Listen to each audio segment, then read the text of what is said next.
ಆತ್ಮೀಯ ಯಾಚ್ 16 ನ್ಯೂಸ್ ಅರ್ಥಾತ್ ಸೀತಾರಾಮ್ಗೆ ಸ್ವಾಗತ. ನಾನು ನಿಮ್ಮ ಎಂ ಮಲ್ಲಪ್ಪ ಜೋತಾವರ. ಆತ್ಮೀಯರೇ, ಒಂದು ಕಡೆಗೆ ಈಗ ನಿಮ್ಗೆ ಹಿಂದಿನ ಎಪಿಸೋಡಲ್ಲಿ ನೋಡಿದರೆ ಅಜಯ್ ಕುಮಾರ್ ಔಟ್ ಅಂದ್ರೆ ಯಡಿಯೂರಪ್ಪರ ಕ್ಯಾಂಡಿಡೇಟ್ ಔಟ್ ಆಗಿ ಅದರ ಬದಲು ಶ್ರೀನಿವಾಸ್ ದಾಸ್ ಕರಿಯಪ್ಪ ಅವ್ರ ಟಿಕೆಟ್ ಸಿಕ್ಕಿದ್ರೆ ಅಂಥದ್ದು ಪ್ರಸಂಗ ಕಾಂಗ್ರೆಸ್ನಲ್ಲಿ ಶುರುವಾಗಿದ್ದಾನ.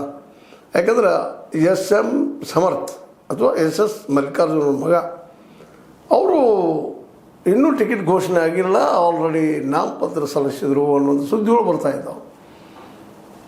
ಇದು ನಿಜವಾಗಿಯೂ ಕಾಂಗ್ರೆಸ್ಗೆ ತಳ್ಳುವಿನ ವಿಷಯ.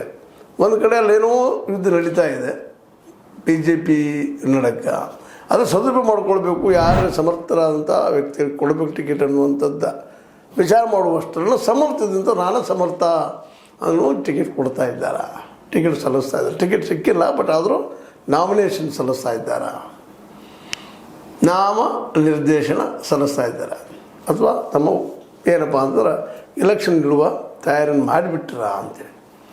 ಇದರಿಂದ ನಿಜವಾಗಿಯೂ ನಮ್ಮ ಕಾಂಗ್ರೆಸ್ಸಿಗಂತೂ ತೆರಳುವಿನ ವಿಷಯ. ಎರಡು ಮಾತಿಲ್ಲ ಇದರಲ್ಲೇ.